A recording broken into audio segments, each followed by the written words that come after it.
এটা অত্যন্ত গুৰুত্বপূৰ্ণ দিন খেলৰ কাৰণে আৰু এটা সুপাৰ সানডে বুলি কৈছো আমি আৰু স্পেশাল সানডে আৰু এই সানডেটোতে আপোনালোকে সকলোৱে বজাৰ সমাৰ কৰি ঘৰলৈ যাব পাৰে আৰু আপোনালোকে 2:30 লগে লগে এই চাহৰুদ্ধকাৰী খেলখন ফাইনেল খেলখন টেলিভিছনৰ পৰ্দাতে চাব লাগিব আমি যিসকলে অসমত আছো আগৰে কিছু সংখ্যক লোকে ডুবাইলৈ গৈছে তেওঁলোকে চাবৰ কাৰণে এইখন মেচ আমি আজি জয়লাভৰ এটা সুবৰ্ণ সুযোগ আছে গতিকে গোটেই ডিটেইলছ ৰিপৰ্ট মই লৈ আহিছো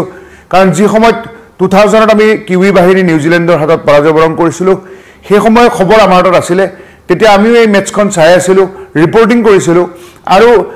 তেতিয়াৰ যি আমি পৰাজয় সেই পৰাজয় প্ৰতিশোধ লোৱাৰ কাৰণে আমি 25টা বছৰ পিছত আমি সেই সুযোগ এটা আহি পৰিছো তেতিয়াৰ সেই গোটেই খেলৰ যেটো মুহূৰ্ত আমাৰ চকুত এতিয়া ভাহি আছে তেতিয়া আমি নিউজিলেণ্ডে তেতিয়া ক্ৰিছ ক্ৰেইনছ কেপ্টেইন আছিল দীঘল চুলিৰ সুন্দৰ উখ ক্ৰিছ ক্ৰেইনছ এগৰাকী অলৰাউণ্ডাৰ আছিল তেওঁ কেপ্টেইন আছিল আৰু কেপ্টেইন হিচাপে তেওঁ এনে ধৰণে ৰাজকীয় ইনিংছ খেলিছিল হেদিনাখন প্ৰথমতে টছত জিকিছিল জিকি পুনতে বেটিঙৰ সিদ্ধান্ত ফিল্ডিঙৰ সিদ্ধান্ত লৈ ইণ্ডিয়া টিমক বেটিং কৰিবলৈ দিছিল আৰু ইণ্ডিয়া টিমৰ 117 ৰান সৌৰভ গাংগুলী যদি মই ভুল কৰা নাই তেতিয়ালে 69 ৰান শচীন তেণ্ডুলকাৰ কাৰো কৰিছিল আৰু যুৱৰাজ সিঙৰ সেই শৃংখলাতে ডেবিউ আছিল জাহিৰ খানৰ ডেবিউ আছিল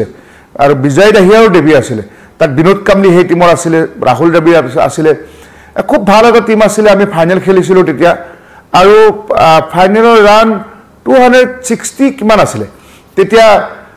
ভাল ৰান আছিল এটা 50 ওভাৰৰ খেলত তাৰপিছত নিউজিলেণ্ডে বেটিং কৰিবলৈ আহিলে এটাৰ পিছত এটা এনেকৈ উইকেট পতন হ'ল লাষ্টৰ দুটা বল বাকি থকা অৱস্থাত ক্ৰিছ ক্ৰেইনছ কেপ্টেইনে ক্ৰিজত আছিল তেওঁ ইমান সুন্দৰকৈ বেটিং কৰি তেওঁ নিজে ইণ্ডিভিজুৱেল 102 ৰান এটা সেঞ্চুৰী কৰিলে আনবিটেন আউট হোৱা নাছিল আৰু আমি তেতিয়া সেই নিউজিলেণ্ড টিমৰ আদম পেৰৰে ষ্টিফেন ফ্লেমিং ষ্টাইৰাছ তাৰপিছত আপোনাৰ ক্ৰিছ ক্ৰেইনছ ক্ৰিছ হেৰিছ এইবোৰ প্লেয়াৰ আছিল এই 90 দশকৰ প্ৰায় 2005 মানলৈ সেইখিনি প্লেয়াৰে তেতিয়া ডমিনেট কৰি আছিল তাৰপিছত তেওঁলোকে দুটা বল বাকি থকা অৱস্থাত আমাক হৰুৱালে তে 4টা উইকেট তেওঁলোক নাই 6টা উইকেট গৈছিল তেওঁলোকৰ 4টা উইকেট আমি জিকিলো তো সেই যেটো আমি হাৰি যোৱা এটা দুখ চেম্পিয়নছ ট্ৰফিত তেতিয়া নকআউট টুৰ্নামেন্ট নাইৰোবিত হৈছিল কেনিয়াৰ সেই পৰাজয় সেই দুখটো আমাৰ হাতত থাকি গল আৰু তেনে ক্ষেত্ৰতে এই নাইৰোবিত যে আমি পৰাজয় বৰণ কৰিছিলো আজিৰ পৰা 25 বছৰ আগতে সেই পৰাজয় এটা প্ৰতিশোধ লোৱাৰ কাৰণে আমাৰ হাতত এটা সুবৰ্ণ সুযোগ আহি পৰিছে যাৰ কাৰণে আমি এতিয়া ডুবাইত এখন খেলা নো ডাউট পাকিস্তানে অৰ্গানাইজ কৰিছে কিন্তু আমাৰ পাকিস্তানত 2005 চনৰ পিছত এতিয়ালৈকে পাকিস্তানত কোনো ক্ৰিকেট খেলিবলৈকে 5-6 মানে 5-6 তেতিয়া ডিসেম্বৰ মাহত গৈছিল আৰু নেক্সট নতুন বছৰ এটা হৈ 2006 চনত কিখনমান মেচ খেলি উভতি আহিছিল তেতিয়া আমি তাৰ পৰা সেই আজি যে 20টা বছৰ পাকিস্তানত ইণ্ডিয়া টিম খেলিবলৈ যোৱা নাই গতে পাকিস্তানে এবাৰ আইসিসি চেম্পিয়নছ ট্ৰফি এদিনীয়া খেল অনুষ্ঠিত কৰিবলৈ দায়িত্ব পালে তাৰ পিছত আমাৰ ইণ্ডিয়া টিম যাব নাযাব এনে ধৰণৰ আলোচনা বিলোচনা হৈ আছিল বিসিসিআই নাযাও বুলি ক'লে আৰু আমাৰ কাৰণে নিৰপেক্ষ ভেন্যু হিচাপে দুবাই ইউনাইটেড আৰব এমিৰেটছৰ দুবাই ক্ৰিকেট গ্ৰাউণ্ড আমাৰ কাৰণে ৰেডি কৰি দিলে আৰু ইণ্ডিয়াই তাতেই সুন্দৰকৈ বাংলাদেশৰ বিৰুদ্ধে খেলিলে তাতেই পাকিস্তানৰ বিৰুদ্ধে খেলিলে তাতে নিউজিলেণ্ডৰ বিৰুদ্ধে খেলিলে আৰু এনে ধৰণে সকলোখিনি তাৰ পিছত অষ্ট্ৰেলিয়াৰ বিৰুদ্ধে সেমিফাইনেল খেলিলে আৰু এটা ফাইনেলত নিউজিলেণ্ডৰ বিৰুদ্ধে আমি খেলিবলৈ চান্স পাইছো গতিকে আমি যদি চাও যে আজি এই হাই ভোল্টেজ খেলখন অত্যন্ত গুৰুত্বপূৰ্ণ খেল ইয়াতে বহু দৰ্শকে তাত ডুবাইত খেল চাব ডুবাই উইকেটৰ বিহেভিয়াৰটো আমি ইয়াত লিখিছিলো যে ভাৰত বনাম কিউ উইকেটৰ বিহেভিয়াৰ উইকেটখন আচলতে আমাৰ অসমৰ কিউৰেটৰ বা অসমৰ কোচ সকলৰ যেটো এটা ল্যাঙ্গুৱেজ আছে পাতা উইকেট বুলি কয় পাতা উইকেটৰ তেওঁলোকৰ বিহেভিয়াৰ হল তাত ঘাঁ কম থাকে উইকেট মানে মই মোৰ পিছফালে থকা এই যে পিচ ইয়া উইকেট গতিকে এই উইকেটখন পাতা উইকেট হলে তাত কি হয় মানে তাত বেটিং অলপ কম সহায়ক হয় স্পিনাৰ সকলৰ সহায়ক হয় আৰু আমাৰটো স্পিনাৰ ভাল স্পিনাৰে আছে আমাৰ বৰুণ চক্ৰৱৰ্তী আছে কুলদীপ আছে আমাৰ ৰবীন্দ্ৰ জাদেজা মিডিয়াম পেসেই কৰে বুলি ধৰিব পাৰি কিন্তু তথাপিও আমাৰ হাতত বৰুণে খুব ভাল পাৰফৰমেন্স দি আছে হাৰ্দিক পাণ্ডিয়াও কৰি আছে গতিকে স্লো বলৰ সহায়ক হয় আসলে এখন উইকেট গতিকে যদি আপুনি হাৰ্দিক পাণ্ডিয়াই হওক ৰবীন্দ্ৰ জাদেজাই হওক বৰুণে হওক বা কুলদীপে হওক এই ধৰণৰ বলাৰসকলৰ কাৰণে অলপ সহায়ক হ'ব মই একেবাৰে ফাষ্ট বলাৰৰ কাৰণে কোৱা নাই গতিকে আৰু মহম্মদ ছামিও ডুবাইত সফল হৈছে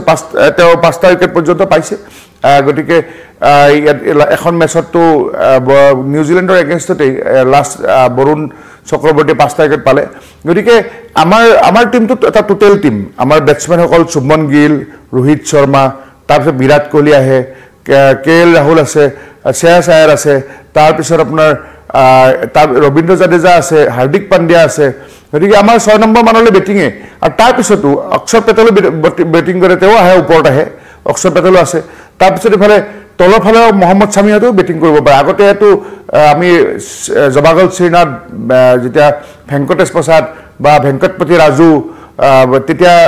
নয়ন মংগিয়াৰ পিছত আৰু তেতিয়া বেটিং মানে আমি 10 ৰান লাগিলেও কৰিব পাৰিবনে নাই এটা সন্দেহ আছিল কিন্তু সেই দিন এতিয়া নাই এতিয়া টেলেণ্ডাৰে খুব ভাল বেটিং কৰে অলৰাউণ্ডাৰ বুলি ক'বই পাৰি আজিকালি সকলোকে হৰভজন সিঙৰ পিছত এনেকুৱা ধৰণৰ এটা পৰিৱেশ হৈছে হৰভজন সিঙে তলত বেটিং কৰিবলৈ আহিলেও তো 6 মাৰাৰ এটা তেওঁৰ মানে মাৰিব পৰা ক্ষমতা আছিলে এতিয়া আমি নিউজিলেণ্ডৰ টিমতো তেওঁলোকৰো কেন উইলিয়ামছ এগৰাকী অভিজ্ঞ খেলুৱৈ আগতে কেপ্টেইন আছিলে এটা সাতনাৰ কেপ্টেইন দিছে সাতনাৰ তেওঁ বলাৰ হয় স্লো বলাৰ স্পিনাৰ হয় কিন্তু তেওঁৰ যিটো বেটিং তেওঁ অন দ্য স্পট তেওঁ হাফলি বল একেবাৰে অভাৰ বাউণ্ডাৰী মানে একদম বিগেষ্ট 6 মাৰিব পাৰে বল বৰ দীঘলীয়াকৈ উঠাই দিলেও সেইটো বলো অভাৰ বাউণ্ডাৰী হৈ যায় আপোনাৰ সাতনাৰৰ সেইটো মই এটা শক্তি তেওঁৰ হাতত দেখিছোঁ তেওঁ যেতিয়া বেটিং কৰে তেওঁ হাফলিত যেতিয়া মানে তেওঁ ঢুকি পোৱা জায়গাত বেটিং